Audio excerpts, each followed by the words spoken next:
Hello and welcome to the Techie Talon Show, episode 9. I'm your host, Techie. And I'm Talon. Welcome to our show, guys. Tonight is a bit of a big one. Not as big as it has been the last couple of weeks. It's been a bit of it's been an interesting one. Some things have happened that, are pretty, I guess we'd say controversial, and some are good, some are bad. There's a lot of good. Yeah. It's kind of a mixed match, hey, Turkey? It is a bit of a mixed match this week. Yeah. But yeah. Yeah. How's your week been? Man, I have been busy. I've got Supernova next week, which I'm still trying to, believe that Supernova next week. So we have. I should put it out now. I should put it out now that there will be no spoiler recap show on Saturday next week because we will be there. Because we're not going. Because when we finish at the con, I'm coming home and I'm going to sleep and I'm going to shower and I'm going to sleep. I was going to say I'm going to sleep then shower, which makes no goddamn sense because how would I do that? I don't know. Maybe just sleep in the shower. No, you add it you could sleep in the shower. Add a shower head to your to where your bed is in your bedroom. Just have a waterbed. Just have a waterbed. It's easier. My cousin and his wife had they had a waterbed years ago. I'm talking at least maybe 15 years ago, long time ago. And I asked him, how the hell do you sleep? And it's just like it really is comfortable. Like, but aren't you worried that thing might pop? They literally, I think they still have it. I'm not 100% sure. I haven't been there in a long time because they live really far down south in New South Wales, and it's been a hectic thing. But no, my week's been good. We've got Supernova. I'm still trying to believe that we're going Supernova. Like, it's still hard to believe we're going to a convention. I have a question though. Is this week what day this week do we stop having to wear masks inside? Is it this week? 15th. Whew, they're scraping in at the bottom of the barrel there, aren't they? They are. I'm still taking mine because Dead Set, I'm still taking mine. I don't care. I am still going to take my mask and I'm still going to take a bottle of hand sanitizer with me because even though I'm sure there will be a lot of hand sanitizer around that joint this week. Yeah, that's it. I said to my folks a few days ago that if I'm at the con and there is a case, I don't care where it is, I'm going to go home because I don't want to risk being out while there's a case. Yeah. I mean, they reported one today, but it was a... But that's the question, though. Like, there will probably be a case, but the case will probably be, like, in hotel quarantine. Exactly. So... They're always get on top of it, and, like, that's it. If they're another mask, like, the thing is, like, in some countries, lockdowns work, but in some countries, lockdowns don't work. For instance, especially in Canada, in Ontario, Canada, they have been in almost a longer lockdown than what the States have been in. And it's really affecting people. Like, for instance, domestic violence is up tenfold. Yeah, exactly. And it's sad what's going on. Lockdowns they're a pretty sucky thing. We can't really talk because, again, we just had a 3-day lockdown. But some countries have had, like, maybe a whole year lockdown. No, the States have. UK, just people staying at home. And the thing is, when you're staying at home, when you're at home, if you have a good home life and you're fine and everything, you don't have to worry, you're fine. But some people don't have that luxury. They have to deal with domestic abuse, domestic violence, child abuse, bad parenting, bad partners, and that, and getting locked inside a house with someone that is beating you up and it's just being violent towards you. It's not a good feeling. But anyway, that's another thing. But other than that, I'm keen for the con. Been working on stuff, trying to get everything done. So let's jump right into it. Before we go on, I just want to ask you: can you see the chat by any chance? I can see the chat. Okay, cool. I'm not getting it on my end for some reason. It just keeps trying to load itself. So if we get anything in there, I will read them out for you. Yes, read them out for me. Of course, absolutely. That's fine. All right. Awesome. All right. Alrighty. So we have our first topic, and it's a big topic. This is a big thing. This is a big thing that happened this week. Sony has gotten themselves a Netflix deal where anything that's made by Sony will be released onto Netflix after the theatrical run, starting including next year. Spider-Man. Mm-hmm. Including Spider-Man next year. Man. Which, what does that mean for the MCU with Tom Holland's Spider-Man 3? Well, look, here's the thing, though. Like, if you go on Disney Plus now, you still don't have Homecoming. You still don't have Far From Home on there because it is a Sony thing, and they are already on Netflix, as far as I'm aware. I think they are. I'll double check I don't think Far From Home is. I know Homecoming was, but it just sucks that I can't, like, they're made by Disney. They are by the MCU, and you can't even watch it on Disney Plus. No. It's just Sony being freaking Sony. Like, look, I understand that Disney can be greedy. Every single company can be greedy. But when you are trying to establish a character in a universe and you got another studio is trying to interfere with that, it's pretty freaking bad. Yeah, but I don't know. I think this is quite exciting because not only do we get Spider-Man on Netflix, do you know what else we get on Netflix? We'll get Into the Spider-Verse. We'll get Uncharted. Yeah. Oh, shit. Yes, we will. Praying to God that's good. But yeah, Uncharted will be on that Netflix I really deal. hope it's good. Yeah, I really hope Uncharted's good because... Well, it's Uncharted. If they mess up Uncharted, I'm going to probably just go to say boycott all video game movies because I love Uncharted. You know how much I love Uncharted. I know how much you love Uncharted. I'm a Nathan Drake cosplayer. That's right. I know, man. Like Dead said, I remember when you put together. What was it? I like the You did the Uncharted 3. I do Uncharted 3. Yeah, Nate Drake. That's the one I put a lot more effort into. Yeah, 3 is a really good one. I enjoy the third game. If you play the first, like you play the first game or you play the fourth game, it's very generic stuff that you can just get at Kmart. Whereas Uncharted 3, there's a lot of weathering that goes into that one.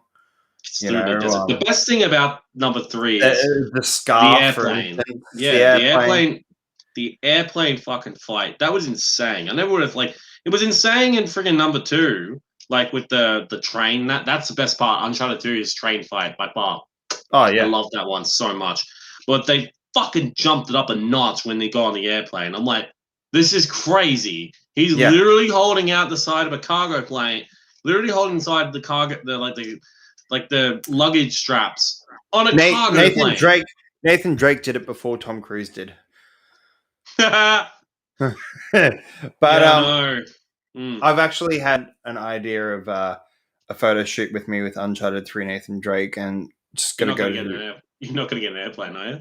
No, there's actually 2 that I've had a thought of. There's a mosque type thing around Logan, I think it is. I've sent them a message to be able. I've sent them a message to be able, asking if it's okay if I take a photo outside of it because it looks like a temple type thing that Nate would visit. Yeah, what they said. And did they get back and they said, yeah. They got back to me saying, it's all good. And I said, look, I will have a fake gun. It will have an orange tip on it. Just want to let you know about that. And they went, that's all good. Just as long as you're safe and not stupid and everything like that, you're more than welcome to take a photo. I'm glad that you messaged them because most people don't do that. No. It's on the way to Maddie's dad's place, and I'm like, I really want to, but it's also a temple, and I also will have a gun. Yeah, but the thing is, you message them, they get the word ahead. So if say if someone does call the police or something like that, you've got that. I've got the proof that they are fine with me being there. They're fine with it. Yeah, which is good. That's a good way to cover your ass. Absolutely. Yeah, and then there's the other one that I have an idea for is just going to sand dunes, and I will be doing a shoot of 2 cosplays. I'll be doing Han Solo and Nate Drake Uncharted 3. You could honestly go to one of the islands. You could go to you took a ferry to get there. I forgot the name of the island. There's one called at Tingaluma with huge sand dunes that I would love to go there, but it's so Where's costly to get there. where So is costly. Tingaluma? It's up north, I think it might be. Far up north, like Cairns or something like that? Like no, like more than I can't exactly I can't say exactly where right now, Moreton but Bay? Probably. around there, like it might be close by for me, but it's like $85 for the ferry without a car. It's like $85 per person. Ouch. That's a bit of a Yeah, sting in the so wallet. for a photo shoot, I'm not spending that, and if I have to pay someone for the photo shoot, that's even more. True. So, and to get to the sandbanks, I would probably need to take a 4-wheel drive. So, Well, there's another good place I can recommend. It is in New but South yeah, Wales. yeah, It's in New South Wales. Only about a 2-hour drive. yeah. But we are off topic majorly. We are really We do off this topic. We all did. the I time. swear to God, we need. Okay, it's a funny thing. You saying that you want to do that, but then you start off with Do this it. whole conversation. It at the end of the time, it's majority you that does It's it. majorly me. I know. I feel bad about it. Hang on. But anyway, I know so you. the setting Netflix deal. Yeah.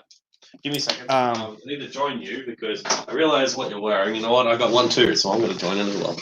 I'll wear one as well. There we go. That's better. Now I've joined in. now you're feeling part of the team. I feel part of the team now. I feel very good. welcome. Yeah. That's good. I'm glad.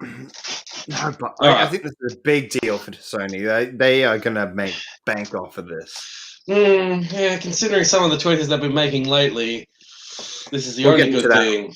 We'll get into This is that this is the only good thing for me that they've done. But at the same time, though, we'll talk about the other things they've done recently that have got under my skin of considering changing consoles. Anyway, let's move on. Let's move on. Yay. So we are moving on to some Warner Brothers stuff. It's to do with the DC universe. Once again, there's just more stuff that's coming out, not only to do with the Snyder Cut. Also to do with Joss Whedon. It's mainly to do with Joss Whedon. But the first thing is actually, before we even touch any of that, is Ben Affleck has come out and said he actually wanted to do a rewrite of the Batman vs. Superman original script. I would let him rewrite it because the guy's an Oscar-nominated director. Have you seen The Town? The Town, Argo. Yeah. Gone Girl's another good one. Gone Girl. Yeah. Did he do Fargo? No, Argo. Argo. I said Fargo, and I'm like, I don't think he's gonna get Fargo. No. Argo's great. It was a real story that they did. It was based on a true story. It's crazy to think that it was, but he's such a great director. And like again, I remember do you remember when they originally announced that he was directing, starring, and writing the script for the Batman? Oh man! After everyone seeing him in BVS, though, people were so excited. I was definitely one of those people. And now we're not going to get that. But again, props to I don't know. There's still rumblings that HBO Max might pick up his Batman movie. And the good thing is we now know that Pattinson's Batman is set on Earth too, so there'll be no conflict. Exactly. No conflict. No conflict. Like, Warner Brothers and that, I just don't understand their thinking patterns. It annoys the hell out of me that they make such dumbass decisions. Like with Ann Sarnoff, when she literally came out and said that they're not going to continue on Zack Snyder's Justice League and his Snyderverse, and she called out she said that his fans are toxic. I don't know about you. Am I toxic? Are you toxic? Well, as far as I'm aware, probably. I mean, maybe because of my indigenous culture that I might be toxic. Who the hell knows? But the thing is, though, she makes these claims, and yet she shuts down 2 projects done by DC. She and her board shut down both the Trench spin-off, which I wasn't excited for, and the New Gods. And the New Gods, yeah, exactly. We spoke about that last week. And yet they weren't part of Snyderverse. But some people have come out and said that the reason they were cancelled was because of Zack Snyder's Justice League. See, the thing is, this is something that Warner Brothers didn't want. They didn't want this movie to happen. It happened, and now it's costing them. because now all of their dirty laundry is starting to come out and just completely like, for instance, Ben Affleck wanting a rewrite of the Batman vs Superman script. We've also got another one as well with Chris Terrio for a good example. So here's the next topic will be Chris Terrio wanted to remove his name from the Justice League original theatrical cut. That's big. Yeah, that's huge because he didn't want anything to do with it because it's not his work. It's not his work. Yeah. And you know what? I'm for him for that. I do not like, as I said on on the rip, that is on my list of that is one of my least favorite movies. And we now have a new person who is joining the show. Laura Sharp-Whedon has officially joined our show, Mr. Techie. Mr. Techie. Hello there, Laura. She said, hello, my favorite nerds. So this is coming from Vanity Fair. And this is really the title of the headline. Justice League screenwriter Chris Terrio is super pissed off. Of course he would be. His work literally was squandered by Warner Brothers and Joss Whedon and Jeff Johns and the rest of the board there. If you want to know the root of all... This is a quote from Terrio himself. The 2017 theatrical cut was an act of vandalism. Zach may be too much of a gentleman to say that, but I'm not. We know the studio did not provide any comment on his remark. Yeah, the thing is, we know it was an act of vandalism because when Christopher Nolan and Deborah Snyder, Zach's wife, literally said to each other, he can't see this. He can never see this. I'm just going to explain to Laura what we're talking about. So we're doing a part of our segment for our show. It's a bunch of DC stuff, and it's a lot of allegations against the director of the original Justice League cut, Joss Whedon. We've also got Chris Terrio, who was the original. He was the original writer for Justice League, wasn't he? Yeah. Yeah. And he was also the original writer for Batman vs Superman too. Yeah. And Ben Affleck, also another thing, Ben Affleck wanted his he wanted a rewrite of the original Batman vs Superman script. He wanted to rewrite it, which I think he wanted to rewrite, or he wanted to rewrite it. Who knows? I would have let him rewrite it. Yeah. But he says here too. So there was a question that says, "How did you feel about the version that Joss Whedon assembled after Zach left the project? When those personal touches were removed from the film in the 2017 version, I was silent because I couldn't really say anything. But of course, it hurt. All that remained was a dinosaur skeleton of what had been a great lumbering beast. It might have been a big, unruly beast, and obviously it's 4 hours, and the movie is maximalist, and it's operatic. And sure, it's a little crazy, but I think the movie is crazy in the best way." It's crazy in a good way. Like, see, I remember actually, ironically, me and Laura went to go watch the original Justice League. We got really excited for a lot of it, and I remember getting really happy and a bit too overexcited. To apologize. It's but because I didn't know better, and also at the time I didn't know what was happening behind the scenes with that film. No one knew. No one knew until recently. Until the movie came out, we saw how rough it was and how terrible it was, and the low score for it. Those low scores for that 2017 version are much deserved. That movie is a flop. It was a box office bomb. That's how bad it was. The movie didn't make any money, and that's why. Why do you think that Warner Brothers and that wanted to try and bury this film? They wanted to bury this film forever, and they never wanted Zack Snyder to get his vision. Well, they didn't count on the fans protesting for almost 4 years straight to get his cut released, and we finally got it this year, and we both experienced it. And I'll tell you what, it's in my top 10 favorite films of all time. That film was incredible. Every single aspect of it was brilliant. The score was amazing. My favorite scene, and I think you know what my favorite scene is, the Flash. Holy crap, they redeemed him in this, just like they redeemed Cyborg. That also, I can't. You want to know my most like the one song on my Spotify right now, and I know it, and I was listening to it earlier. was At the Speed of Force. That is my number one favorite song. I keep listening to it all the time. It is that good. That's how The Flash should have been in the original, not what Whedon gave us. What Whedon gave us was terrible. Speaking of what Whedon's done... Well, I just want to go back on the Ben Affleck stuff because I got a Sure. quote here from Terrio himself. It says, so the question was, can we start at the beginning with Zach? You worked on Batman vs. Superman. Can I assume that was a good experience, at least with him, since you signed on to another movie? Yeah. Terrio says, Ben Affleck called me and said he was working on this film, which was a Superman film in which he was going to play Batman.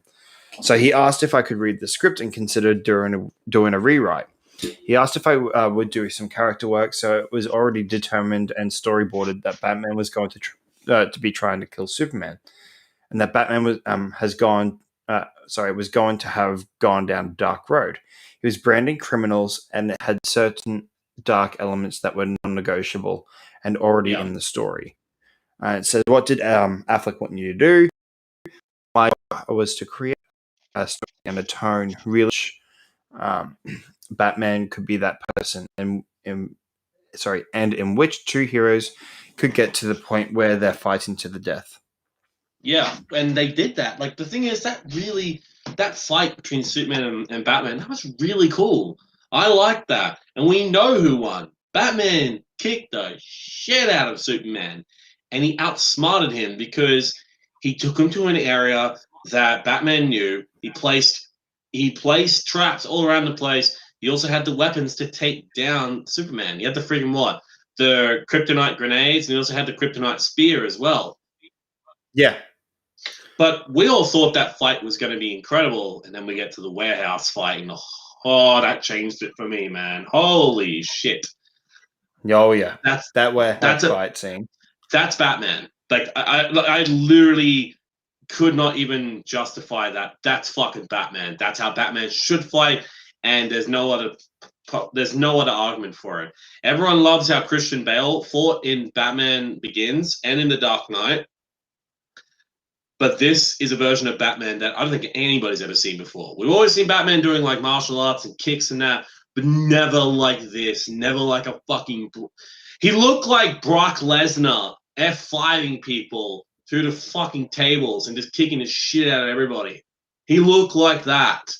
Brock Lesnar is a WWE wrestler. He also was a former UFC heavyweight champion. The guy knows how to fight.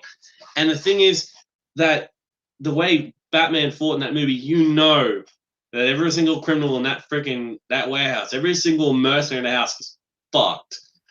And we saw it. Jesus Christ, I mean, look what he did. He used all of his gadgets and that, and just...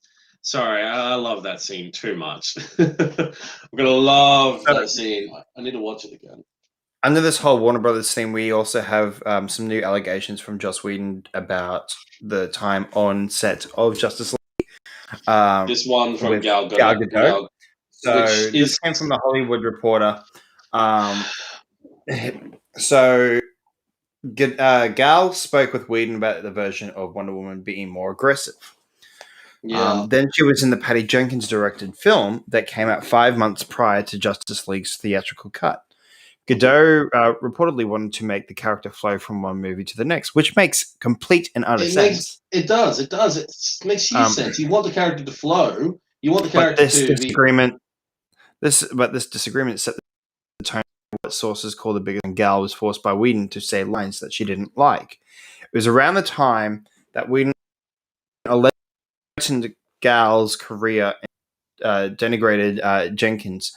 Joss was bragging that he's had it out with Gal. A witness on set said he told lines he can look incredibly stupid in this movie.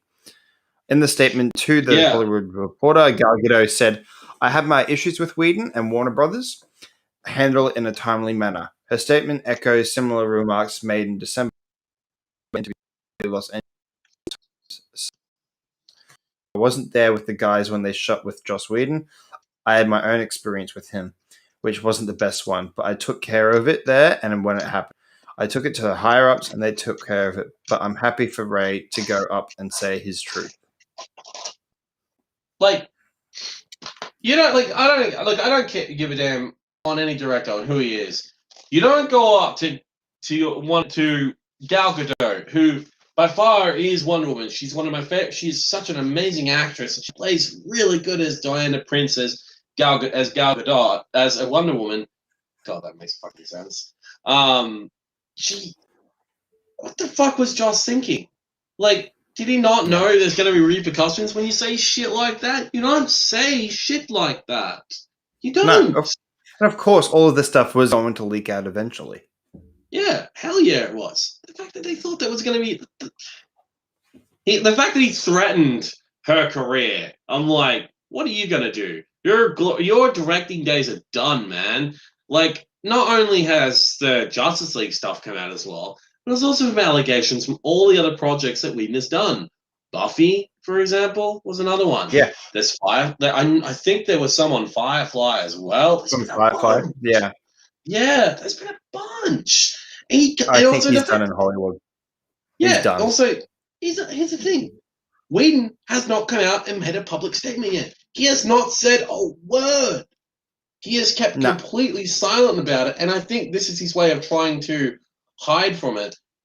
When all of these actors and actresses are all coming out and basically saying that, hey, don't hire Joss Whedon, the guy doesn't know how to direct. And they're not coming out either. They're coming out swinging with punches. We've got what? We've had Ray Fisher. We've had Ray Fisher, Gal. I'm pretty sure Jason's come out. Jason came out in support of Ray. Of Ray, saying that what the stuff that friggin' Joss was doing on set was so dodgy. I don't know if Cavill said anything, because again, Cavill didn't even spend that much time on set. He only filmed his scenes with Superman. Yeah, exactly. Compared to when he did stuff for Zack Snyder's Justice League, because he had more time in Zack Snyder's Justice League. We saw more of him in that movie. Yeah. There was so much more of him. It was really cool. I just don't understand. Warner Brothers are staying silent on this. And as you said last week, Techie, they need to put out a statement. Otherwise, this is going to get messy. They need to put out a statement. And I said to you as well, I am so surprised that that Disney aren't thinking about purchasing Warner Brothers. Oh, fuck yeah. They are probably looking at DC right now and going, fucking foam at the mouth, going, we're going to get you soon, don't worry. The thing is, Warner Brothers is literally starting to serve them up the silver platter with all the food on it. They're about to. And there's constant things going on over there that's just keeps coming out. There's the whole thing to do with there was something to do with I think there was something to do with Harry Potter. Yeah, as well with J.K. Rowling, for example. Not with J.K. Rowling as much, but getting rid of Johnny Depp because they were more in support of Amber Heard, even though it was all proven. It was all proven wrong that what she did was wrong, and he was in the right all this time, but they got rid of him anyway. And I know for a fact, I don't even know if they've even recasted Grindelwald. I think it was Mads Mikkelsen is coming in, but I'm not going to watch that movie anyway because why would I want to watch it? Johnny Depp's not in it. He was Grindelwald. He was cast as Grindelwald, and then they just dump him for no freaking reason. Exactly. Now he got dumped from his film, but Amber Heard managed to stay on board for Aquaman 2. Aquaman 2. I'm not going to go see Aquaman 2. I'll be honest, I was more than okay with her coming in to finish off that she had in Zack Snyder's Justice League because still wasn't happy to see it. Yeah. I still wasn't happy. There was still, but to keep with the continuity of that movie that they've already shot, I understand. But Aquaman 2 you could easily recast. But here's the thing, though. This is why I don't understand why I didn't thinking about it, and I bet you they are. Hands down that they are thinking about this because think about the properties that they'll have. They would have DC Studios. They would start to name it DC Studios. Yep. They have Harry Potter, right? Mm-hmm. They have Harry Potter. They have Harry Potter. They've got Star Wars. They've got nearly everything. But Disney doesn't have Harry Potter. But if they did purchase Warner Brothers, they would have Harry Potter. They would have Harry Potter. Looney Tunes. They'd have everything. And Warner Brothers, honestly, if they bought Warner Brothers, watch Sony start fucking trembling, because if they can buy Warner Brothers, and Disney's going to look at Sony They're going, coming for them. And do you know? Actually, I reckon Sony will probably be the next studio they'll go and buy. Hell yeah! Anything. Fox has already They've already got that connection with Spider-Man. Yeah. And then I reckon straight after that they'll be going for Warner. They've just finished off the starters, which is Spider-Man, and now they're going to go for the main course, which is the studio itself. Yeah. And the thing is, if they buy Sony, guess what? Disney's going to own PlayStation. Yeah, Disney will own PlayStation, which will be very interesting. It'll be fucking scary. We are going to move over to our next topic, and it's still inside the Warner Brothers DC world. But Black Adam has started shooting this week. Yeah, Dwayne The Rock Johnson put out on his Instagram, and I think on his Twitter as well, that they've officially started production. And I'm excited because of when the exciting cast announcements they've given out. Like, we've got Pierce Brosnan's going to be fucking Black Adam. There's so many Black Adam. He's not Black Adam. Oh god. I had it on my mouth. That would have been funny though. Yeah, Pierce Brosnan is now Black Adam, and Dwayne The Rock Johnson is now Dr. Fate. That would have been hilarious. I'm so sorry. I meant to say that Pierce Brosnan is playing Dr. Fate, not Black Adam. For fuck's sake, that is horrible. No, it would be kind of hilarious just for just they get the costumes wrong, and just Pierce Brosnan shows up in Dwayne The Rock Johnson's costume. What? It was the only one that could fit. Sorry. Oh, fuck no. But yeah, no, I'm actually really excited for this, because there was rumblings about this movie years ago. Yeah. Because there was Dwayne, I think, released a photo with him chatting to Henry Cavill at the time. Yeah. There was a photo of him talking. And there was a rumor of them being in the movie together. Yes. That will be Black Adam and Superman. So here's the cast so far. So this is the cast that we have for Black Adam. We've got, of course, Dwayne The Rock Johnson playing Black Adam. We've got Sarah. I'm just going to check full cast so I can get the full names. So we've got Sarah. We've got give me full cast. We've got Sarah Shahai, who's playing Adriana Tomaz, or Isis. We've got Aldous Hodge, who's playing Carter Hall, Hawkman. We've got Pierce Brosnan, of course, playing Dr. Fate / Kent Nelson / Black Adam. I'm sorry, that's gonna be my running joke. We've got Noah Centineo, who's playing Al Rothstein, or the Atom Smasher. We've got Marwan Kenzari, no cast announcement for him. We've got Quintessa Swindell, who's playing Maxine Hunkel / Cyclone. We've got Bodhi Sambangue, and we've got James Kaseti Moya. No cast announcements. We've only got a couple there. Full cast is 9 people are doing this film. It's being directed by Joem Colette Serra.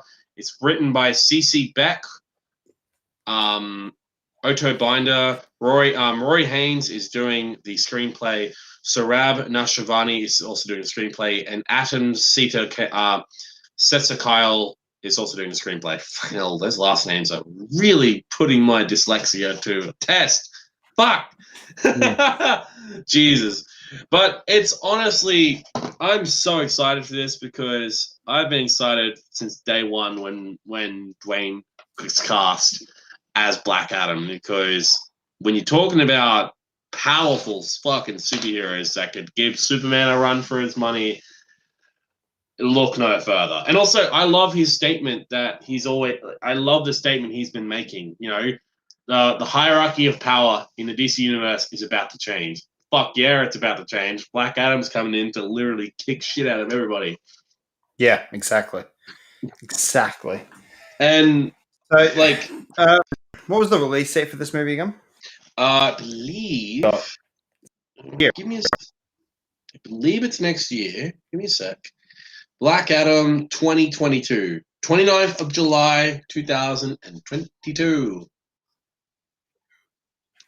So it comes I can't wait out for it.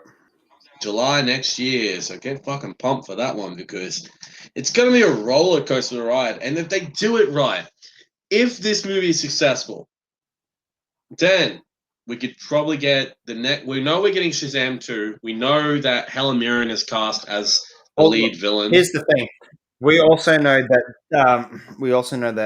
The Rock is heavily supporting restoring the Snyderverse. Hell yeah, he is. Like, seriously, we've got The Rock on our side. Like, guys, do you know how big that is? He's one of the most accomplished actors of all time. He's also one of the most respected men in all of Hollywood. And he's on Zack's side. He's always been on Zack's side. Yeah. Another thing as well, another very sad news that's come out. Not DC related. The famous rapper Dmx has passed away at the age of in his 50s. He relapsed on his drugs. He had a bad overdose, and he was put on life support, and it sadly did cost him his life. Yeah, it did. It did. But we're going to move on to our next topic, which is happier. Happier. Yay, I like happy news. Well, kind of happier. Depends which way you want to look at it. So Bill Murray came out this week with a statement saying that he got tricked into Ghostbusters 2. Oh, how is that happier? That's not happy. You lied to me. I'm sorry. It's kind of happier. Talon, I've got some happy news for you. Bill Murray was lied to film Ghostbusters 2. Talon just looks at you. That's happy? I mean, it's better than death. Jesus Christ, that's a bit of a bottom of the barrel right there. But anyway, so Bill Murray came out this week and said that he was tricked into Ghostbusters 2. He quotes, "They got us all together and they pitched a story idea that was really great. I thought, holy cow, we can make that happen. But by the time we got to shooting it, I showed up on set and went, what the hell is this? What is this?" Yeah, I've never watched Ghostbusters 2. It's subpar. Not great. There's a reason there's no Ghostbusters 3. I know for a lot of reasons it's because of Bill Murray and how he just didn't seem interested in the universe anymore. Well, obviously this is the reason why, because he got lied to last time. Yeah, and after hearing that, I don't blame him. Don't blame him. I'm excited for Ghostbusters Afterlife. It's gonna feel weird. I'm excited too. It's gonna feel weird without Harold Ramis, obviously. Yeah, because he sadly did pass away, and he never got to see Ghostbusters 3. There's supposed to be Ghostbusters 3. I heard the original cast are coming into it at some point. I hope they are, because that's what I've heard. I have heard that they are coming into it. I want this movie to be good because I want to wash out the bad aftertaste from that 2016 movie that they did. Now, I say all the time. Yep, it's not because of the women. No, it's not because of the women. It's because of the story and the story, the way it was directed. It just was an utter trash movie, in my opinion. It was. It's very sad because, look, I would have been all for a female-led cast for a new generation of Ghostbusters. If one, acknowledge the original, and two, just and for me too, don't bring in Bill Murray as a cameo, but not made it Peter Venkman. Why? What is the point of that then? I don't know. They brought in Bill Murray. They brought in friggin' what else was there? So you've got Bill Murray. Who was cameoed in that? I'm curious. I'm gonna check that. Hang on. Okay, so this is on IMDb. So just take this with a grain of salt because anyone can, edit this. But supposedly, cast-wise, we've got Finn Wolfhard playing Trevor, McKenna Grace playing Phoebe, Kerry Coon playing Callie, Sonny Weaver playing Dana Barrett, Bill Murray playing Dr. Peter Venkman, Dan Aykroyd playing Dr. Raymond Stantz, Ernie Hudson playing Dr. Winston Zedmore, Logan He wasn't Kim a doctor playing he wasn't even a doctor in the original one. No, I don't think he was. No, he wasn't. Logan Kim playing Phoebe's classmate, Celeste O'Connor playing Trevor's classmate, Annie Potts playing Janine Melnitz, Oliver Cooper playing Elton, Sydney Mae Diaz playing Swayze, Marlon Kazadi playing Thickneck, Bochum Woodbine playing Sheriff Domingo, and Paul Rudd playing Mr. Guberson. Which leads us into our next part of the topic. They released a clip from Afterlife, from Ghostbusters Afterlife. What did you think of the clip?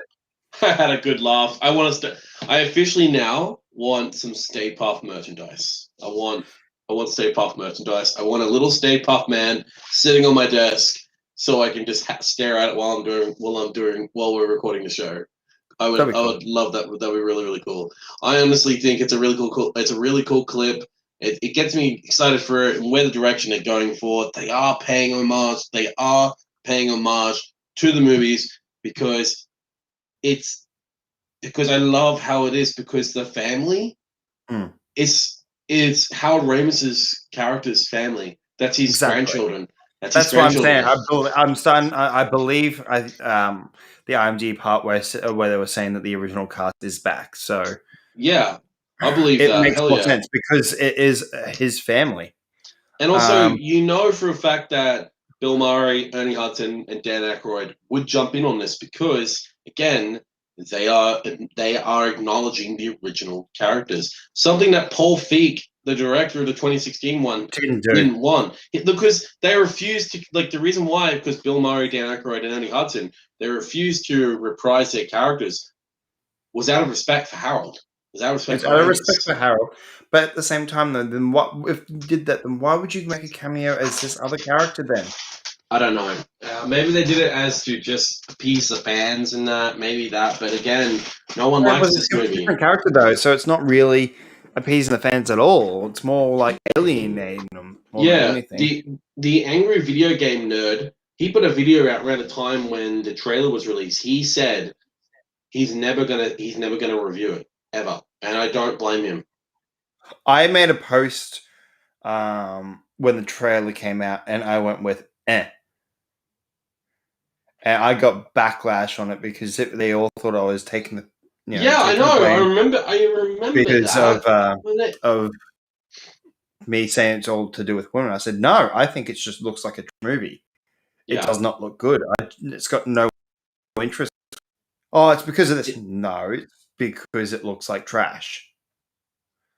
Now, I will say, though, I think some casting-wise wasn't the best decision. Let's be honest. This was Bridesmaids 2 and Ghostbusters. That's all it was. It was pretty much the same cast from Bridesmaids. Mm-hmm. It's crazy to think that... It wasn't great. Yeah, so I just looked it up. Sin Massacre, or the Angry Video Game Nerd, Sin Massacre is another guy that I watch. When around the time I was filming was when they released a trailer for it. And to this day, here's the sad reality of that trailer. It is still, to this day, the most disliked trailer of all time. It's got 1.1 million dislikes, this trailer. It's because it wasn't good.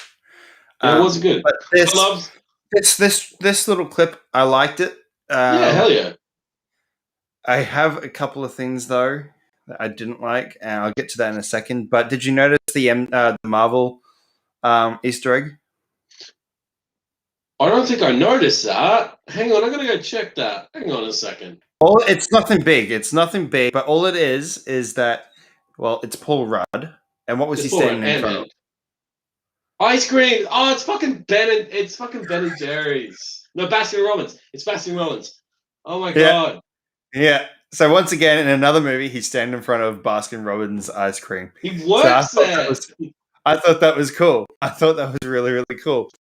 I love how But he's just shopping in. Yeah, I just love how he's just shopping in there and just sees marshmallow steak puff mans and they just start moving. I love how they're mini ones. That's cool. I'm just watching the trailer again now. Just have a quick well, thing. look, here's my thing. This is the thing I don't like. This is the one thing I didn't like. So I liked the first one. I liked the. You like the first one? Oh, we lost you there for a second, Techie. Sorry. Yeah, I'll repeat. I liked the first Stay Puft Mini. I did not like the others. yeah. I like them. I like them all. I find it's cool. Like we never really had any, like mini state pass. It's always just been focused on the big, large one we saw at the end of the first movie, which again I loved, and I loved also. I laughed also when they tried to pay homage to that in the 2016 one, just failing horribly. We're going to be referring to that one a lot because I do not like that film, and it's not because of the female actors. I It's mean, because of the story. so for me, the reason why is because it felt like for me that they were pushing it to be like the new Minions, as I mentioned to you with that. Ah, Like yes. Now I see. it just felt like, oh, aren't they cute? Let's just give them all, and they just are acting so stupid, like the Minions would, complete gibberish. Didn't like it. I I'm gonna liked the take a first stab one. that. Yeah, I I'm thought it gonna was take a good. stab I that you thought it was don't like. good. Do you like Minions? Liked them in Despicable. Did you like that movie? I didn't even watch it. I didn't even watch it either, and I don't think I want to because I don't like Minions. I hate the design. I hate how they got so over glorified, and people just just think they're really neat. And I'm like, why? They're just yellow guys with like one or maybe two eyes wearing yellow jump. They literally To working me, for Evil Mastermind, and you. they were the new rabbits. Oh, rabbits. Sorry. I hate those bastards. How does rabbits get more famous than Rayman? That's stupid. They started out in Rayman and then they get their own franchise while Rayman gets fucking shelved. I know exactly. I don't like the But rabbits. that's the thing. I don't I like the so design. yeah, I like the clip, but yeah, that's my little gripe. But somebody did point out though, You're a little bit. that there was a Terminator reference. There was. There was a Terminator. How many references are in this clip? I saw the Marvel one. Where's the Terminator one? What the hell? So the Terminator one is one. If you have a look in the background, one of the marshmallows is getting burnt alive and melting, like one of the robots in Well, Terminator. I know which one you're talking about. It's literally at the end of T2 when the Yeah, T800 literally has to go lowered into the lava to die because he has to. And I'm like, that scene to this day is so heartbreaking because T1 and T2 are both my favorite Terminator movies. I don't like any others. All of them are all garbage in my opinion, I like the including Sarah Connor Chronicles. Genesis. I didn't watch that, but I need to. But the worst one for me, ironically, was Dark Fate. Just Oh what yeah, the fuck were they thinking? That was garbage.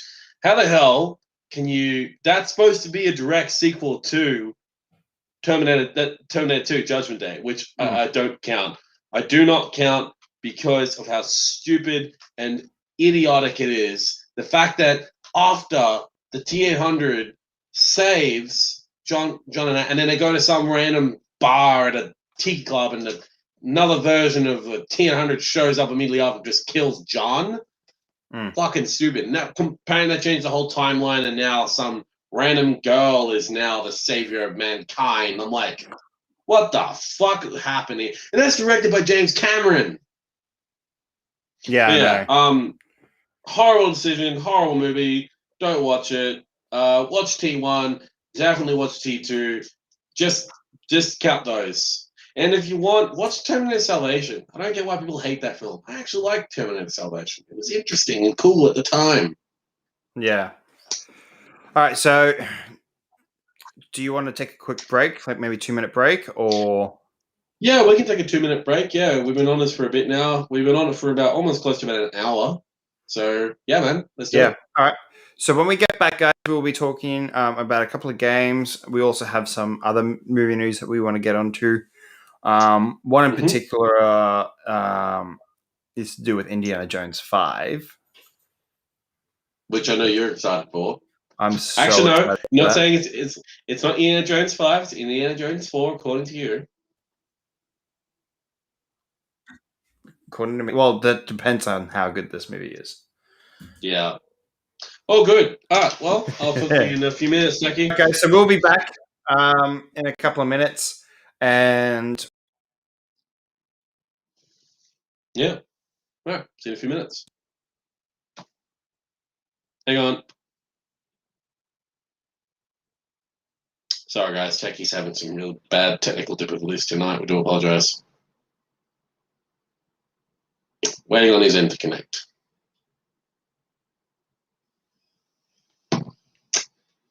Oh dear. Oh, that was Sorry, bad, guys. Techie. We lost you for a little. Yeah, we lost you for a bit there. Yeah. Man, right, your guys, internet's not really liking you tonight, is it? No, it's really not. So we'll be back in a couple of minutes. All right. So stay tuned. Bye. Catch you guys. Bye.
Yeah. So, All right, and we are back. Sorry. I really hate it. I have okay, so just first of all, I have a sign on the front of my door, and I always put it up there when I'm streaming. And the people in my house, e.g., my father, does not read it and just opens the door anyway. And since I've got an open mic, everything that he says is going to be caught recorded. Luckily, he whispers, but I have to tell him. I have to tell him that I'm streaming. It's so annoying. Anyway, let's jump on topic. Let's jump back in. So I just want to point out, just in case anyone doesn't know, if the image quality looks a bit different, I've just had to quickly also change computers. I'm hoping that might be just my computer being a bit laggy tonight, and so I'm using my partner's laptop at the moment. Yeah, it actually. I noticed when we were on break, it was kind of glitching a little bit, and then it was completely fine. Yeah, and it's fine now. I'm noticing no real bad hiccups. No. Just Were the you on video your quality laptop? looks a bit different. Were you on your laptop before? No, I was on my PC. Well, not my PC. Sorry, my desktop Mac. So now you're Now I'm on the MacBook. Now I'm on the MacBook. Yeah. The MacBook. Book.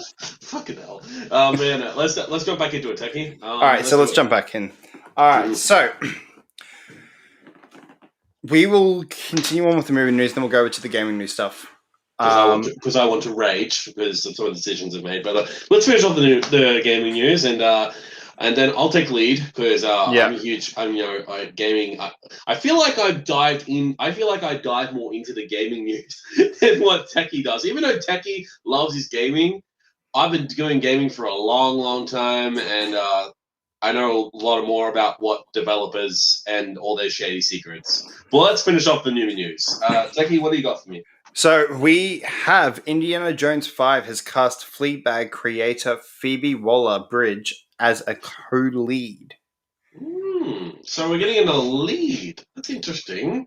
So we know Harrison Ford's in this one. We know he is part of this film. We know that Steven Spielberg is directing this one. Is he not? No, he's not actually. I don't think he is. I thought he was directing this one because he's directed all of them in the past. I mean, he directed Kingdom of the Crystal Skull. That was the last one he directed. Yeah. That was the last one he directed. That wasn't really good. I know you said that's your least favorite one. It doesn't count. Yeah, that's how bad it is. It doesn't count. It doesn't count. It does not count. But let me see. I'm going to check it. Indiana Jones 5. It's being directed by... It's not being directed by Steven Spielberg. It's being directed by James Mangold. director of Logan. That's right. Yes, I think we spoke about that a couple of weeks Yeah, back. we did, actually. and I'm actually excited. Yeah, I was excited for it, and I still am excited for it because Logan.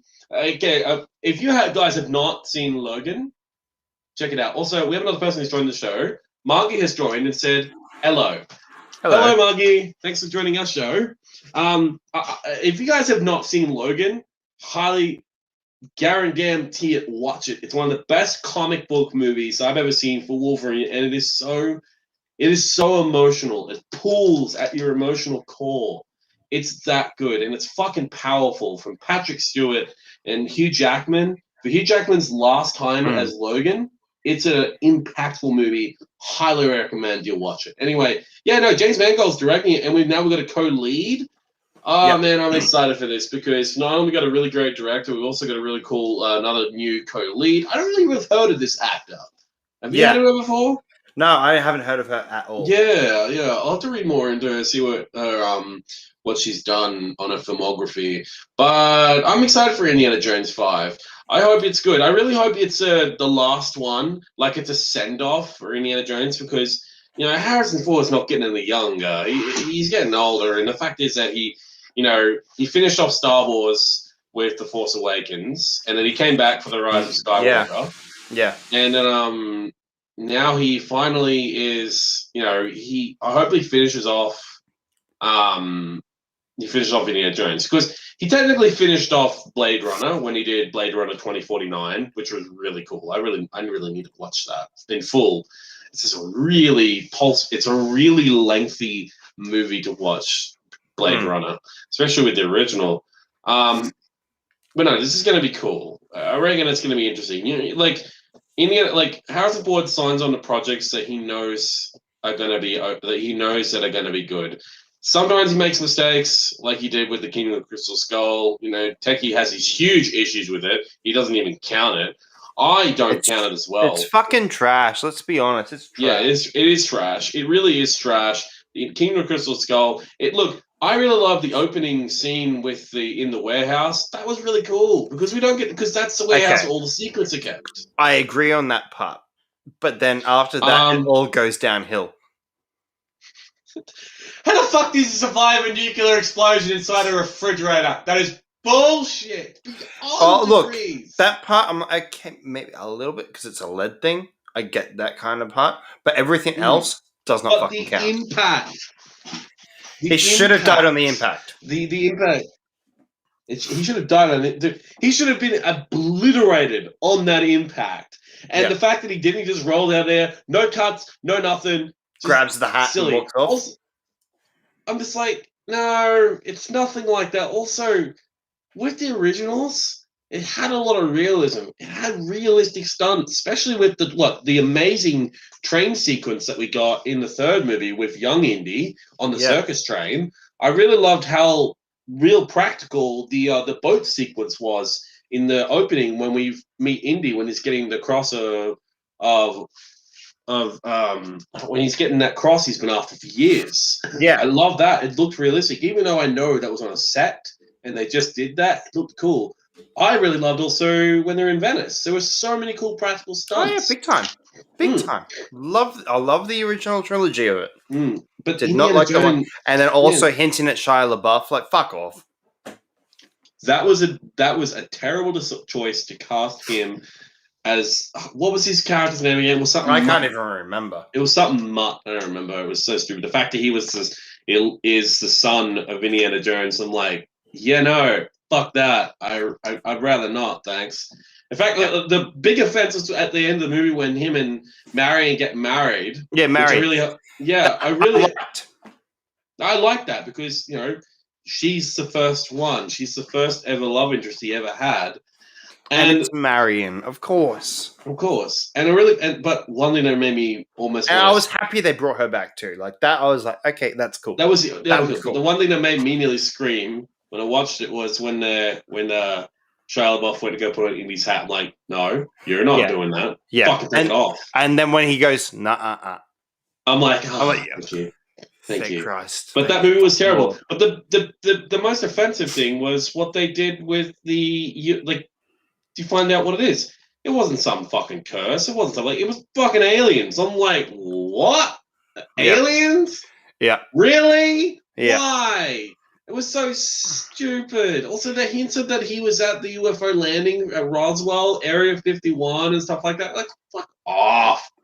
Now, look, guys, we are we are off topic a little bit, but not really.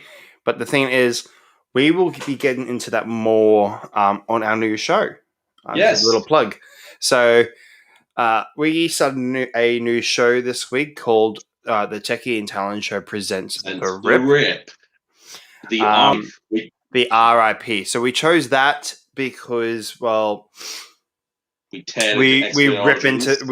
we rip into it. We rip Mhm. into the film. We rip it to shreds, and Mhm. it's also a movie that we feel like it should die and never be watched again.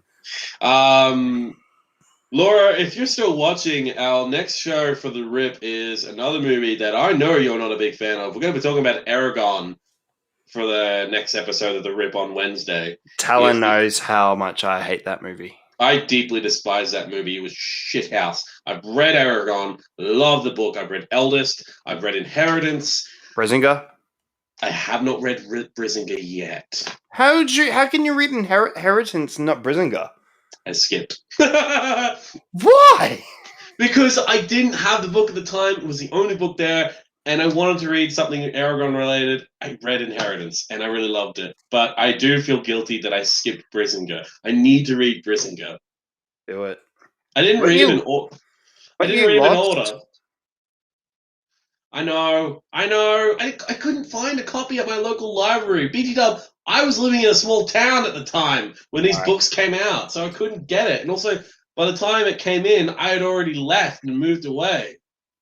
Did you read the going back into the world of Allegasia by like in 2018 called No, The Fork, the Witch, and the Worm?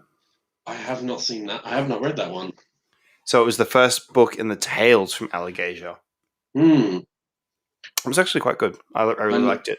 I really need to see it. But the Aragon movie, so much wrong Yeah. they did with that. They tried, you said it last time, they tried to push in so much into this that it just didn't work. The only thing that you liked was the burial that they did for Jeremy Irons' character with the I like that. glass. I like that. That was cool. That was cool. The fact that, but it took, But yeah, the fact that it took we'll the get dragon. into it more on Yeah, Thursday night. Yeah, on Thursday So night. our next topic is still under the Indiana Jones 5 topic, and it is that Mr. John Williams will be back for Indiana Jones 5 to score it. You can't do an indie movie without him. No, you can't. Like it's one of the most recognizable It's like scores. saying that you're going to do a Star Wars saga movie without John Williams.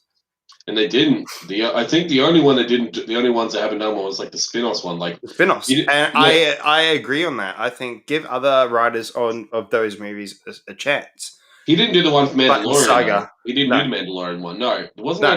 that wasn't No. that Junkie? Who did the Ludwig. Ludwig? Yeah, Ludwig was really good. I love the score. Yeah. So I'm happy that he's coming back to finish off this film. Yep. And I bet you this is the last. This has to be the last. This has to be. So yeah, Phoebe Waller-Bridge and John Williams. So this movie's coming out July 2022. At this point, we haven't heard. I don't think it will. You don't think it will? You reckon? I reckon we'll get. More? I reckon we'll get December, maybe next year. Next They year, haven't started filming yet. Yeah, they said that it would. And we haven't got any. This is our first piece of casting news other than Harrison Ford. Yeah, so they announced that shooting will begin in late spring of this year, and likely at some point in the next couple of months. So this was reported. I'm just on Tech Radar right now. This was published 1 day ago. So obviously it's going to be,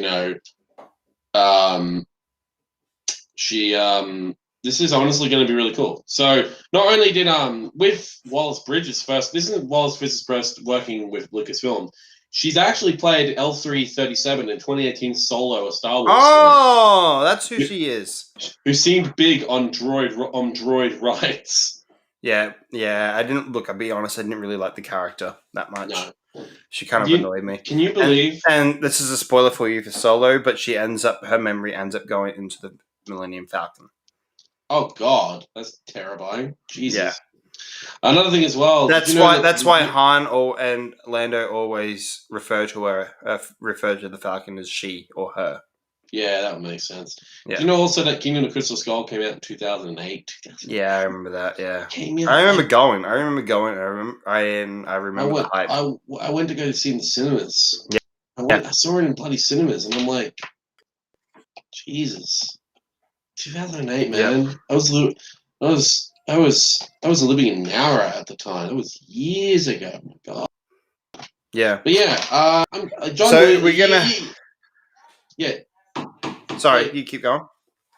Like, you can't do any Indiana Jones movie without John Williamson. You can't. You can't. No, you and can't. If you do, then no, don't. I hope he comes along. Look, it depends on the thing. It depends on it, and it depends on it. Like as we said, with the spin-offs of Star Wars stuff, 100% agree. Give other scorers a chance. He can't just keep doing Star Wars stuff. And at his age too, he has to be close to retirement. Yeah, I really hope he actually comes along and does the score for the Bethesda Indiana Jones game. Yeah, I wonder about that. Yeah, I hope he does. It'd be cool because again, you can't do Indiana Jones without John Williamson. You need a good score, and he's all of his scores he's ever done are all iconic. Star Wars, Jaws, Harry Potter. Jones, he did Harry Potter, right? Yeah. I think he did. Hey, let me check. Check if he did the score for Harry Potter. I think he did. Let me check. No, he did it for Jurassic Park. Don't forget Jurassic Park. Oh yeah, Jurassic Park. Yeah. So he's composed. What's his? It's a long list. So I've got it here. List of compositions by John Williams. Film score. So he did. Of course. What's he got here? It's going back to the 60s. Done a lot then. 1970s. Just looking right here. Hang on. He did Tom Sawyer, 1973. Jaws. Yep, he did Jaws. Star Wars. Close Encounters of the Third Kind. Yep. He also did Superman. Don't forget, he did Superman. Yep. To Dawn of Superman. He did Dracula as well. Star Wars: The Empire Strikes Back. Raiders of the Lost Ark. He also did E.T. Don't forget about E.T. Yes, Giorgio. Return of the Jedi. Temple of Doom. The Witches of Eastwick. He did that as well. Empire of the Sun. Indiana Jones: The Last Crusade. He did Home Alone. Don't forget about Home Alone. Hook. Home Alone 2. Jurassic Park. He also did Schindler's List as well. He did Sabrina. He did Nixon. The Lost World. Jurassic Park. I'm just checking if he did the score for Harry Potter. Yes, he did. He did do it. Harry Potter and the Sorcerer's Stone. Harry Potter and the Chamber of Secrets. Harry Potter and the Prisoner of Azkaban. Star Wars Episode 3. War of the Worlds. Memoirs of a Geisha. Another great film you should definitely watch. He did the score for Indiana Jones and the Kingdom of the Crystal Skull, sadly. Adventures of Tintin, Warhorse. He did Lincoln, The Book Thief. That's a good movie. Star Wars, The Force Awakens, The Last Jedi. He also did Solo. He did do Solo. Did he? Yeah, John Williams has got credited for Han Solo's theme in the original Star Wars music scene, composed and adapted by John Powell. He also did a second collaboration with Howard, nominated Grammy Award for Best Instrumental Composition. Yeah. They used the Han Solo theme in it, and so he has to credit him. Yeah. Yeah, it's his theme, which is cool. But I'm keen for the next Indiana Jones movie. I know it's going to be really freaking good. Get me all pumped up for it. Fuck yeah. Yeah. All right, let's move on. Next one. Let's move on to some gaming stuff. Disney have worked out a way to use a lightsaber. Yeah, I saw that, and I'm interested how the hell they've done it. What have they done? Like, there's no videos, there's no nothing. Well, there is a video just hasn't been released to the public. Yeah, So, they're not releasing it yet. They're not releasing the video to the public yet. Let me get it up here. Sorry. I hope they do release it eventually, but Disney, Oh, they will. They will. Disney, they're very secretive. So like they're probably keeping that video completely hidden under wraps. But So Disney Parks chairman Josh Damaro has revealed that Disney is bringing that galaxy far, far away a little bit closer, as he recently showed press at a he recently showed press a realistic working retractable lightsaber prototype that may be coming soon to Walt Disney World, Disneyland, and more. This is coming from IGM. So the virtual presentation was focused on the reopening of Disneyland Resort in California. Upcoming Disney World attractions, the opening date of the Avengers Campus, which we forgot to mention, at Disney California Adventure. At the end, Damaro lifted up this new lightsaber, turned it on, and said, "It's real," before the video ended. According to the press that were in attendance, like Spectrum News 13, the way the light activated from the hilt was similar to how lightsabers activate in the Star Wars films. While no pictures or videos of this new lightsaber have been revealed, portfolio creative executive and studio leader for Walt Disney Imagineering, Scott Trowbridge, shared the news, saying, "A lot of questions today about whether the lightsaber that Josh Damaro revealed today was real or CGI, and whether I'd share photos or videos. Yes, it was / is real, and not yet." Not yet. So they're not ready to. Not yet. Not yet. So it'll be out soon. I reckon within the coming months. Actually, I reckon they might drop it maybe at Comic-Con. That would probably make a lot of sense. I reckon Comic-Con is when they might drop it. That's probably the best place. Like, millions of people will do it. Probably will be a virtual con. Guarantee it. There will be a virtual convention.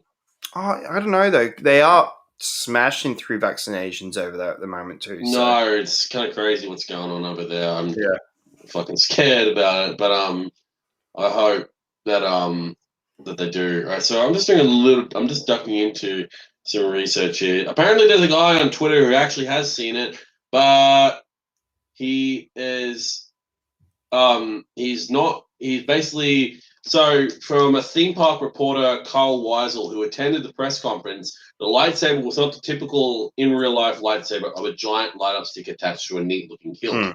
In fact, it was the holy grail of replica sabers, one that could fully extend and retract its blade, just like the real lightsabers in the films. There's plenty of evidence that a better toy saber has been on Disney's mind for a while. The company's current crop of replica props and customized Galaxy sabers are already hugely popular to start.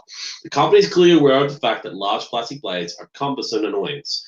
Both Disney and plenty of third-party sellers offer carry bags and a truly retractable saber that lights up and looks good. And no, those lame plastic lines of stacked-up tubes don't count.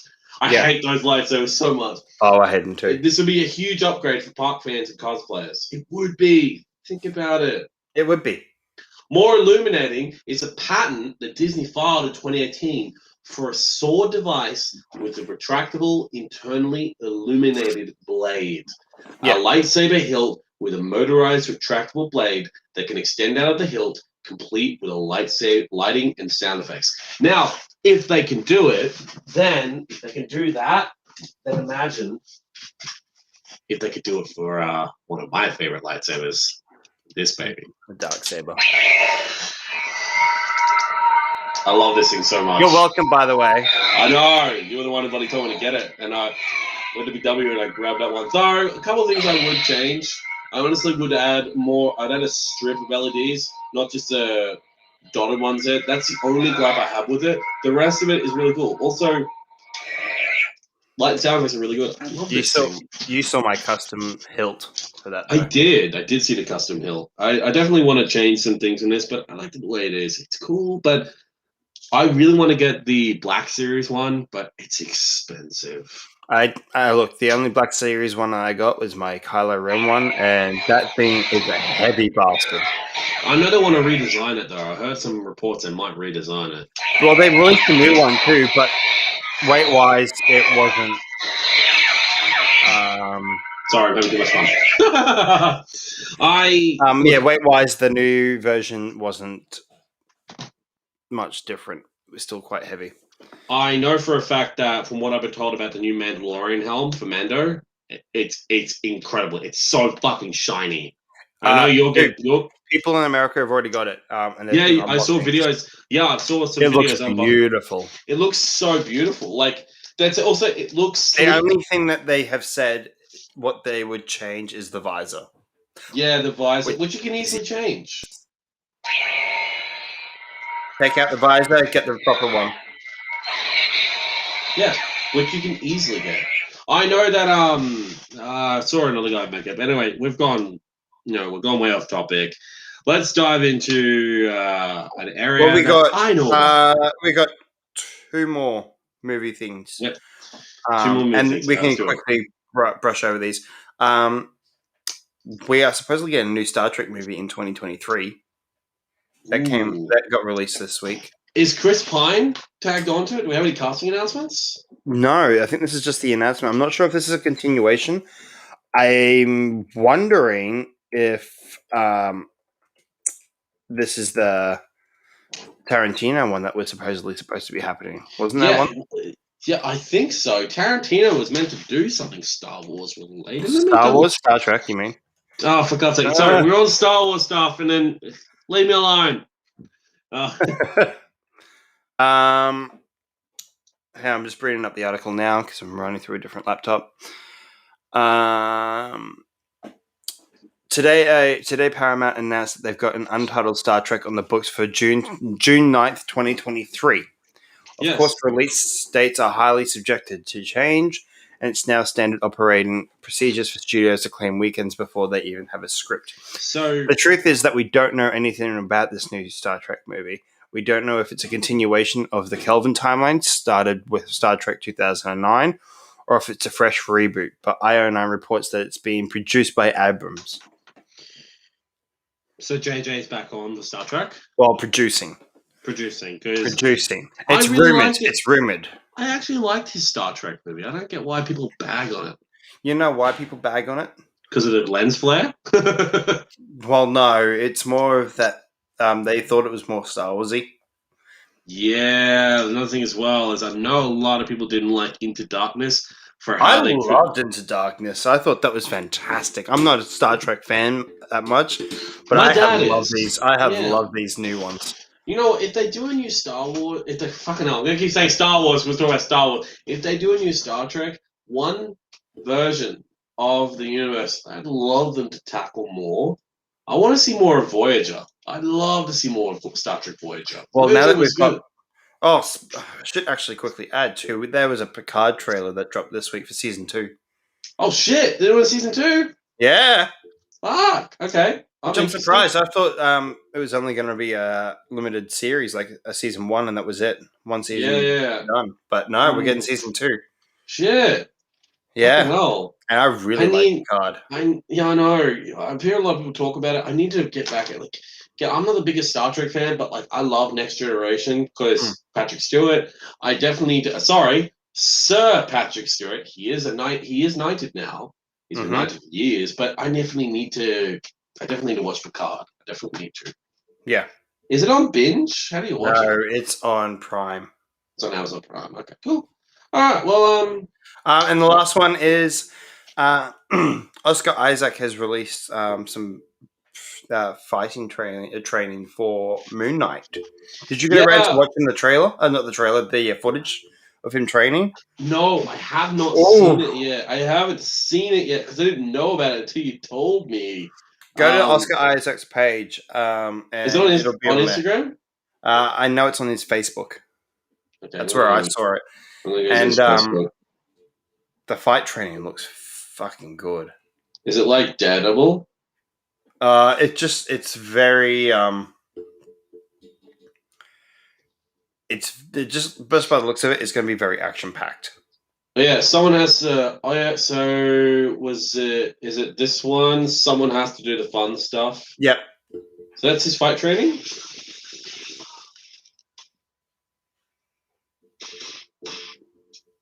Yeah, you might want to turn down the volume too, because we don't have copyright on anything to do with Rage Against the Machine. No, we don't.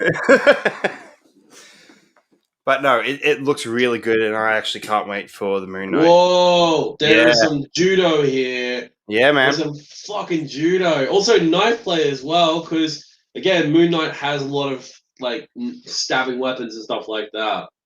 Yeah. So, was this confirmed to be for Moon Knight? It's not confirmed to be for Moon Knight, but it's pretty sure it's for Moon Knight. That's his next thing that he's doing. So, Absolutely. Hang on, I'm gonna check that. I'm gonna. like, it's his next biggest thing. I think is It Moon is Knight. his next biggest So thing. it has to be. Yeah, Moon Knight. Oliver Oscar. Oh, I keep saying Oliver. Fuck's sake. Oscar Isaac shows up more brutal fight training sequences. The upcoming Yeah. Disney Plus show Moon Knight will see Oscar Isaac put to the test as he betrays the martial arts oriented superhero. In an Instagram post by his production company, Mad Gene Media, the actor is seen practicing some intense action sequences that just show just how brutal the series will be, and it really does show how fucking beautiful it's going to be for the fight scenes. I'm keen, man. Yeah. I love Moon Knight so much. He's one of the most. He's such an obscure superhero because he is a superhero that deals with mental health. He has Yeah. he has mental health issues. It's sad, but also interesting to see that a lot of the superheroes do. But Moon Knight's a particularly interesting one. Yeah. I just Jesus. realized we have one more that we should probably mention, considering we ended the show last week.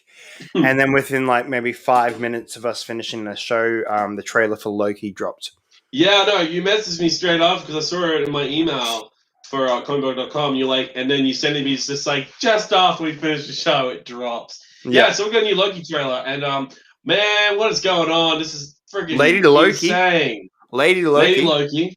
Yeah, we I saw mean, Lady Loki. there were rumors originally. Well, not rumors, more like questions, thinking that was Natasha. There's not though. It apparently is Lady Loki. Yeah, it apparently is. And I get why people think it looked like it might have been Natasha, because we only saw the back, and it kind of, the scenery matched where we last saw Natasha. Yeah. Kind of, really.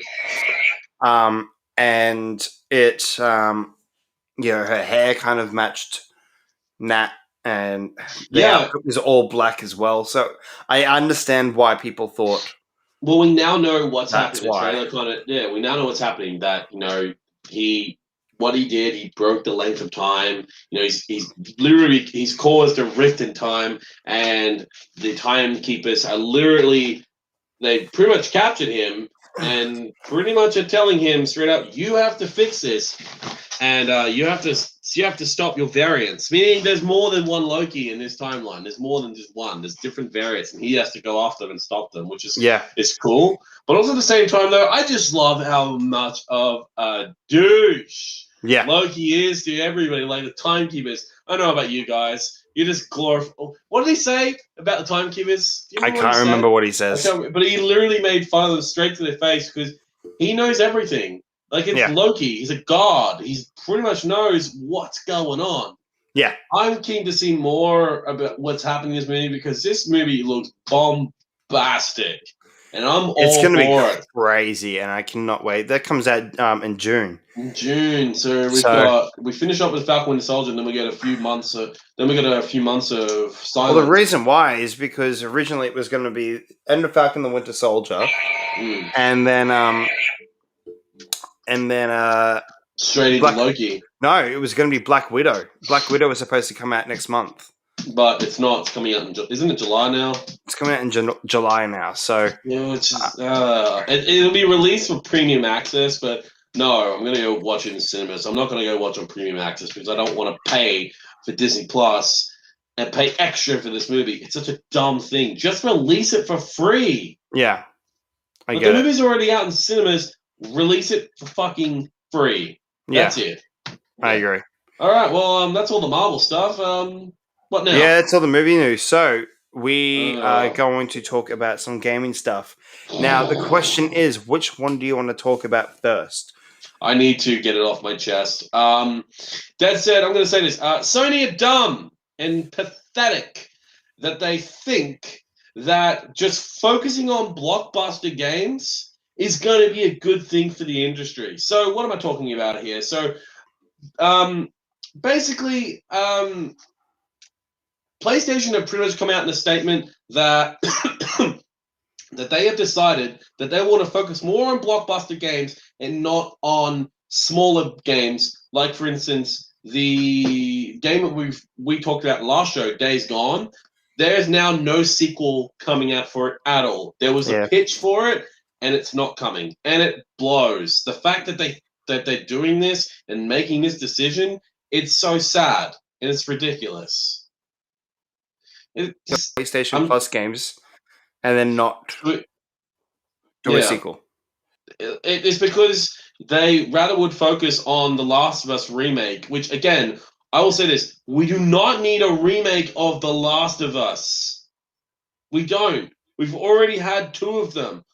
We had it for PS4, and we had a remastered one.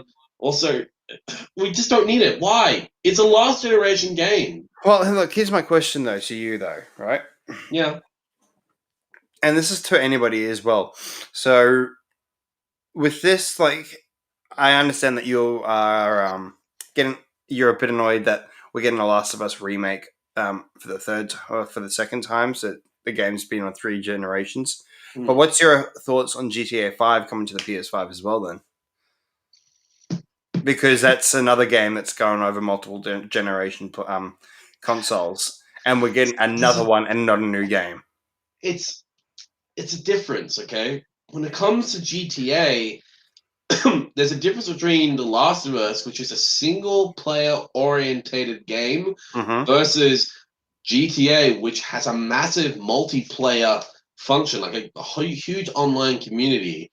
Which you can still do, though, backwards compatibility, though. So yeah, you can. But at the same time, though, people want it on the next generation. I can't argue with Rockstar's and Sony's decision. But again, the fact that they're ignoring companies, like for instance,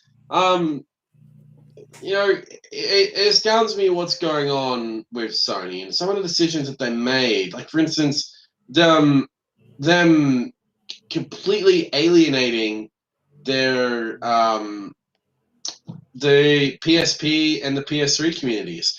So another thing as well that Sony have done, they just are deciding to shut down the stores for the PS3, the PSP, and the PS Vita, meaning that in a few more days, I think in a few more days, the stores for them are all going to shut down, and basically you won't be able to purchase any games on there, period. Meaning your PS Vita, your PS3, and your PSP, if you don't have any games, that if you basically want to buy a game from them towards the end of this month, I believe, or next month, I don't really remember, you won't be able to. You're basically stuck with a useless console. And it sucks because the second-hand trade community for PS3 games, it's really tough to get some games. And Sony are just not focusing on game preservation. They're ignoring the indie community. They're letting their studios, like for instance, Ben Studio, the company that made Days Gone, are they're getting split into two. Some of them are going over to Naughty Dog to work on some stuff, while the other half I don't know what they're doing, but they were worried for a while they were going to be absorbed into Naughty Dog, and Ben Studio will be no more. And Ben Studio is a good studio. I mean, Days Gone is not something new. We've had open world survival. We've had open world zombie games before, but it was unique, and I liked it. I'm still playing it right now. I would happily love a sequel. I can think of so many ideas to improve on a sequel because that's how a game works. Same thing happened with Uncharted 1. When Uncharted 1 came out, it was rough around the edges. It wasn't the perfect game, but Uncharted 2 changed that. Uncharted 2 was incredible. Yeah, I loved Uncharted 2. And then they capped it off with Uncharted 4, Among Thieves. Uncharted, was it Among Thieves? End. Yeah, A Thief's End, which it was so good. It was perfect ending. It was possibly one of the greatest games ever. I love. Then we got the sequel of that too, the Yeah, standalone with the two girls. I haven't played that yet. It's good. It's good. Yeah, I It's haven't short, played but it. it's good. Yeah, I need to play it. It should have just been DLC, not a full game. I don't know. Was it longer than 4 hours?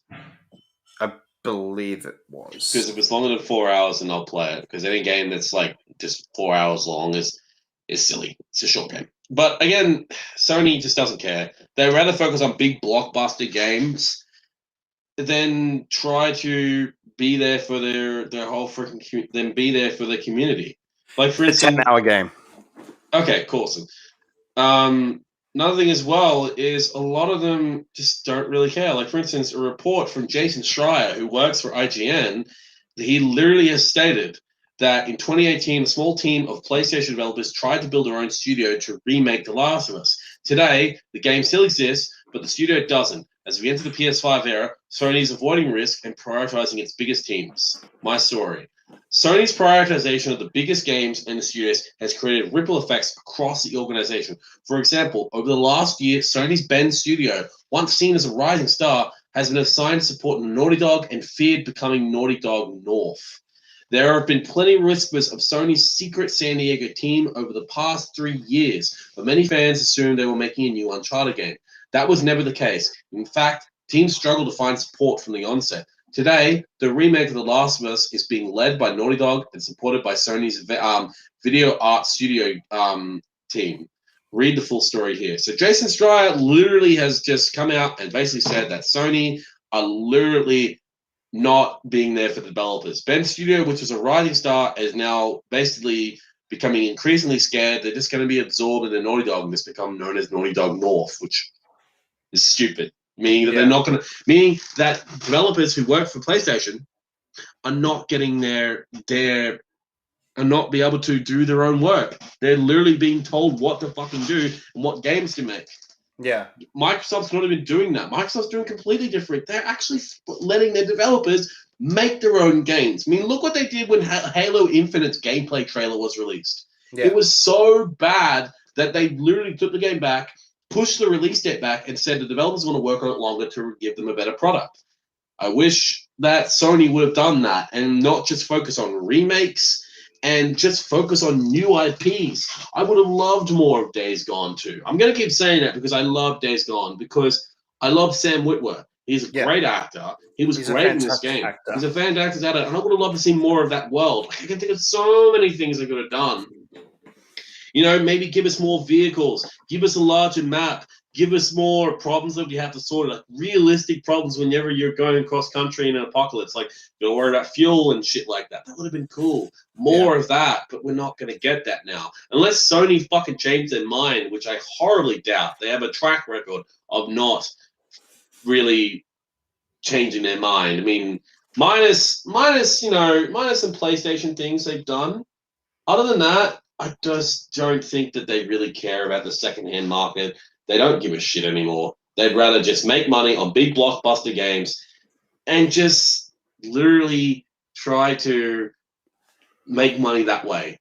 Companies that do that go under immediately. That's why I'm worried about PlayStation. That's why I thought this morning, the one thought that I had in my head this morning, which I never would have thought I would ever think of, I'm thinking about just going over to Xbox again and just staying with them for a while. But I love PlayStation. I love PlayStation so much. I can kind of see why they want to close down the PlayStation 3 store. Because next year in November will be 10 years since the PlayStation 4 release too. Yeah, exactly. So I can understand it, because by that time, you know, they can't keep pushing updates and all that stuff. So I can kind of get it as a company standpoint. But yeah, you're right. Secondhand market. But you know, I I bought my PlayStation 3. Well, my first PlayStation 3 before it got the It's really crazy before it started to overheat and just die as soon as you booted it up which It's sucked. sad too. But Yeah, I it's bought that for like $100 and was able to find all these really cool PlayStation 3 games quite cheap. Yeah. So literally they just the one thing that annoys me the most with PlayStation, with Sony, is that they have no way of preserving their games. There is no way of them preserving their games, which is annoying because I want them to preserve their games. They must preserve their games. It's part of their history. Imagine if they didn't preserve their games, you would never be able to play you never like just imagine if they decided to not remake Crash Bandicoot, Spyro, Abe's Oddworld, or Abe's Soulstorm. Imagine if remakes didn't exist. But there are so many other games on the library that they should keep that developers have worked their asses off. Like, here's the thing. There are still games being released on the PS Vita to this day. Indie titles are still being released on the PS Vita. Oh, really? I didn't know that. Yeah. It's true. The indie developers have still been working on the PSP and releasing games on it for decades. Now they won't be able to, and it sucks. That's why I'm angry, because indie games are now getting fucked over because Sony are not preserving their library. Nintendo has that same problem too. I mean, come on, friggin' what? Super Mario All Star was taken off the store. You can't buy it anymore. On the third person. As I said to you, I think when we mentioned that last time too, like looking company as a company standpoint, they know that they're going to make bank because they're going to make it a limited run. Yeah, and it's just I get that, and I get it because look, and they're going to do it again this year. I still believe that they're going to do it again this year, even though we haven't heard anything yet. But it was for an anniversary. Mm-hmm. And we might get it again this year for Zelda's anniversary.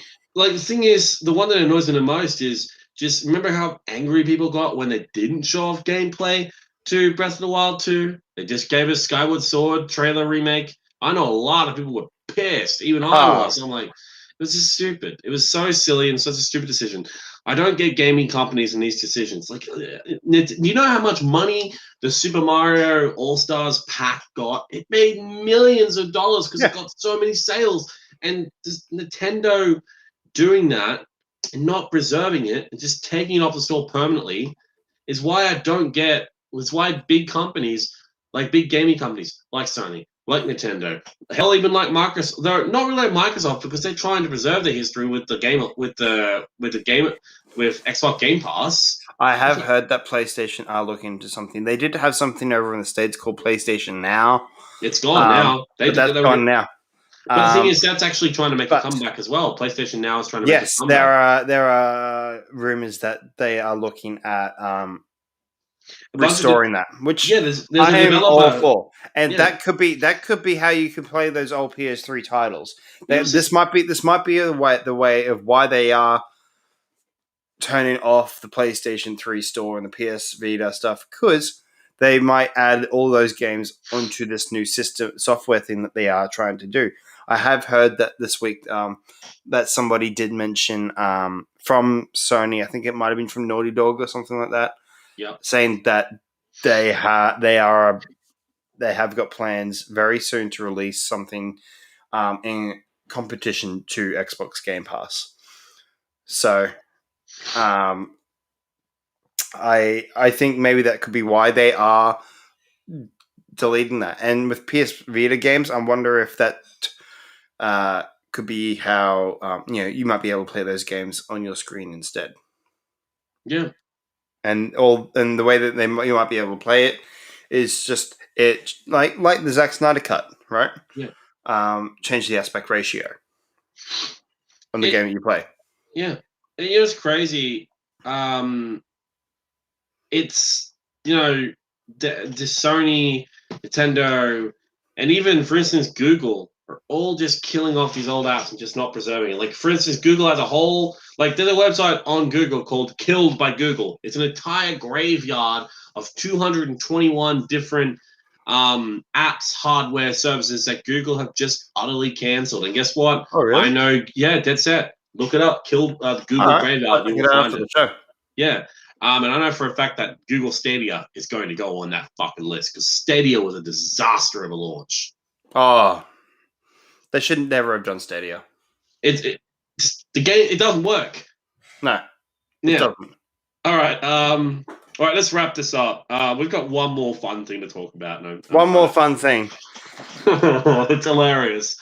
So I saw it on my story. I've seen it on mine a couple of times this week too. So this is a rumor. I take this with a grain of salt. If you're a big Nintendo fan, if you've got a Switch, majority people have nowadays. Yeah, not really. And you are feeling a little bit nostalgic. Supposedly, Neopets is coming to the Switch. Fucking Neopets. Christ almighty, I remember when that was released. That's how old I am. I'm like, I'm nearly, what? Remember getting it in the Macca's boxes and the Happy Meals? I remember them. Neopets. Yeah, Neopets. Do you know what, though? After I saw this, I went to go and check. The website's still live. Yeah, the website's still live. Did you also know that I couldn't log into my old account though, so I think they might have deleted it. Did you know also the Space Jam website was updated in line with the new movie? No, I didn't. I didn't even know they had a website. Yes. Yeah. So the old website for Space Jam, the original, was updated after 25 years. Right. So Neopets was actually founded. It was released in 1999. Jesus. Yep, that's how old it is, man. It's that fucking old. It's made in the 90s, meaning it was made almost exactly 20. It was actually 22 years ago when it was released. Jesus. At least I think it is. When did we get it here? I thought it was like 2007. I don't really remember. Let me check. Hold on. I don't remember. I can't remember what it was. Hang on. Neopets. It's it was launched 15th November 1999. Neopets team considering bringing the game to Nintendo Switch. 2004. It was released here in Australia in 2004. For McDonald's. Did you know that it was made? Did you know that that one of the publishers and developers of Neopets was Viacom? No, I didn't know that. They're an American multinational mass media conglomerate interested primarily in film and television. They're out of business now, sadly. Huh. Yep, they have completely gone out of business. So it was so CBS would purchase Viacom, change its name to Viacom CBS. So basically CBS now owns Viacom. They were a big company. Yeah, so from 2005 to 2019 is when they were pretty much around. It's crazy what's going on. Yeah. Yeah. And the Neopets, out of all the things so you bring the Switch, you're bringing motherfucking Neopets. Christ, what is the world coming to? I never saw the interest in them. I never understood why. It's just as bad as everyone raging on about when the Penguin Club was shut down. I'm actually on Club Penguin right now. Yeah, Club Penguin. Oh my god. Oh my god. They shut down the website years ago. About a couple of years ago, didn't they? Yes, but somebody's supposedly created a rewritten one. Wow, that's cool. Yeah. No, you know it's even more crazy. Here's a great thing. Here's a nostalgia trip for you. I remember when LimeWire was a thing. You mean virus galore? Yeah, virus galore. But I used to have a really shitty PC, and I used to just download fucking. Yeah. Yeah, I had one too, and it got addicting. Like, oh, that's cool. I'll grab that. Oh, I'll grab that. Oh, I'll grab that. It is sad. LimeWire was torrenting before torrenting started. Yep. So LimeWire was a popular decade-old peer-to-peer network. Was shut down. It was shut down 11 years ago. It was a free peer-to-peer. Really? Only 11 years ago? Only 11 years ago. And it is sad too. So In October 26, 2010, U.S. federal court judge Kimber Wood issued an injunction ordering LimeWire to prevent the searching, downloading, uploading, file trading, or file distribution functionality and all functionality of its software in the Arista Records LLC v. versus Lime Group. So basically, the website is officially gone. Wow. It was LimeWire was the website that nearly destroyed the entire music industry. So Mark Gorton, he was the chairman and creator of LimeWire, and it sucks what happened to his company because it's officially offline now. Yeah. Like you cannot look it up, and it sucks because I would have loved to have gone back to it. Actually. Once again. Like you won't get anything, but I just looked up LimeWire, and there's a website called oldversion.com, and you can actually download LimeWire. So literally, like I'm guessing that court order did did fuck all. Not, am I meant to be surprised by that? No, I'm not. Honestly, I'm not. No. Yeah, shit. But yeah, no. What do you reckon, Jackie? We're going to wrap it up because it's nearly 11 o'clock at night. Yeah. So this is us signing off.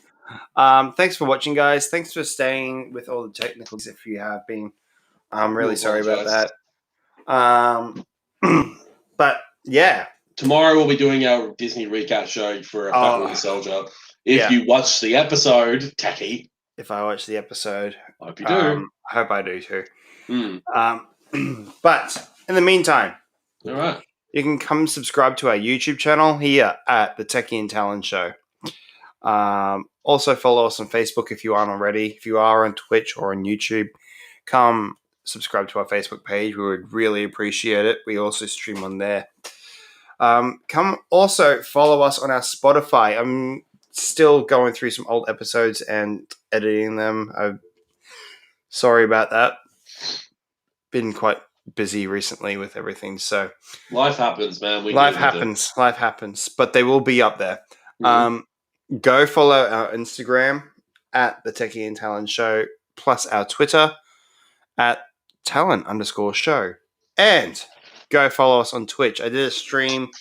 I think it was Wednesday night. I think it was. Yeah, it was Republic Commando you were playing. Yeah, I was I streaming Republic Commando.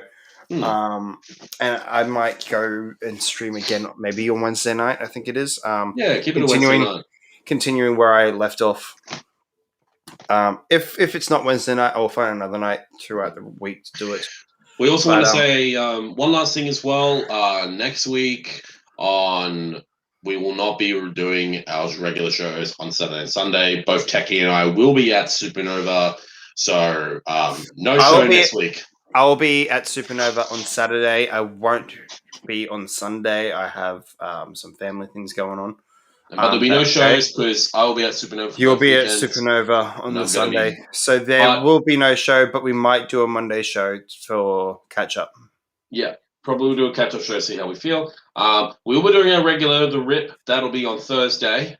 And Tekka will be streaming on Twitch on Wednesday. So that's pretty much what's going to be happening. So yes, come check us out on Thursday night for The Rip.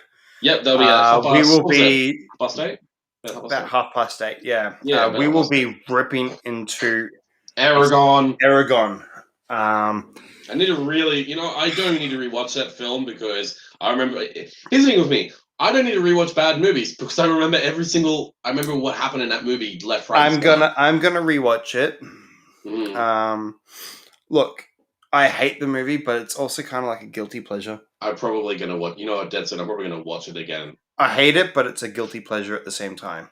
I probably will try and watch it probably tomorrow night. Like, I think Dozer was pretty good, but yeah, it was. But I will let you guys know about some of my casting for a series that I reckon HBO should pick it up for. But all right then. Well, yeah, I'll let you know about that on Thursday. So all right then. Enjoy.